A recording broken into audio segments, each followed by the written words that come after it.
Nous voici arrivés à la fin de ce quatrième cercle. Comme tous les trois cercles précédents, nous allons faire une synthèse dans cette vidéo. Pour cela, je vous invite à prendre un peu de temps, vous pouvez mettre pause sur cette vidéo et observer tous les mots que vous avez notés, tous les verbes que vous avez notés, toutes vos notes. C'est le temps vraiment d'observer, de regarder, d'analyser et peut-être ajouter même des choses qui vont vous revenir. Parce que peut-être en regardant un mot, vous allez vous dire, ah ouais, j'ai oublié de noter ça. Rajoutez peut-être des choses. C'est vraiment l'instant de faire une analyse et d'observer tout ce que vous avez noté jusqu'à présent.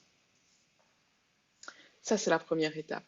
La deuxième étape, une fois que vous avez fait ça, n'hésitez pas à mettre pause pour, pour bien prendre le temps de lire tout ce que vous avez écrit.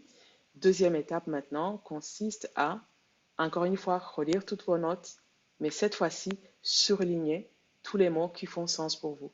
Tous les mots qui vous donnent de la joie, vous donnent du plaisir, vous dites, waouh, j'aimerais vraiment voir ça.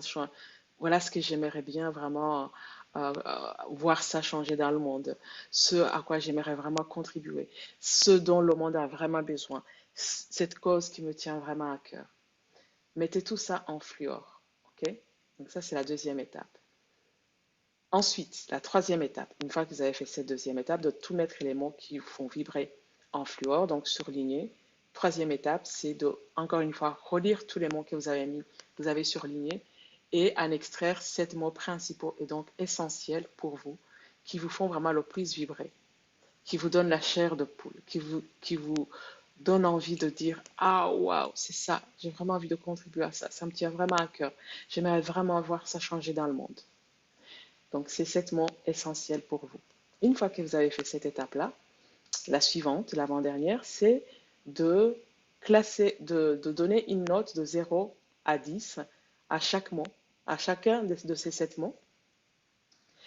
Et à la fin, la dernière étape, c'est de classer ces mots par ordre d'importance, en commençant par celui qui a le plus de points sur l'échelle de 0 à 10. Et donc, vous avez encore une quatrième liste de 7 mots. Alors, à ce stade-ci, on a parcouru les 4 grands cercles principaux. Et généralement, dans peut-être d'autres formations, généralement, on va s'arrêter là. Nous, on ne va pas s'arrêter là. On va aller continuer aussi à explorer les intersections pour aller voir vos passions, vos vocations, professions et missions.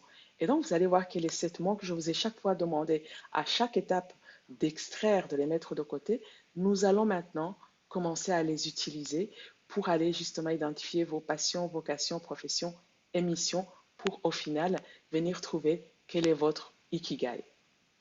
Donc, je vous laisse ici dans cette vidéo et je vous retrouve dans les prochaines vidéos.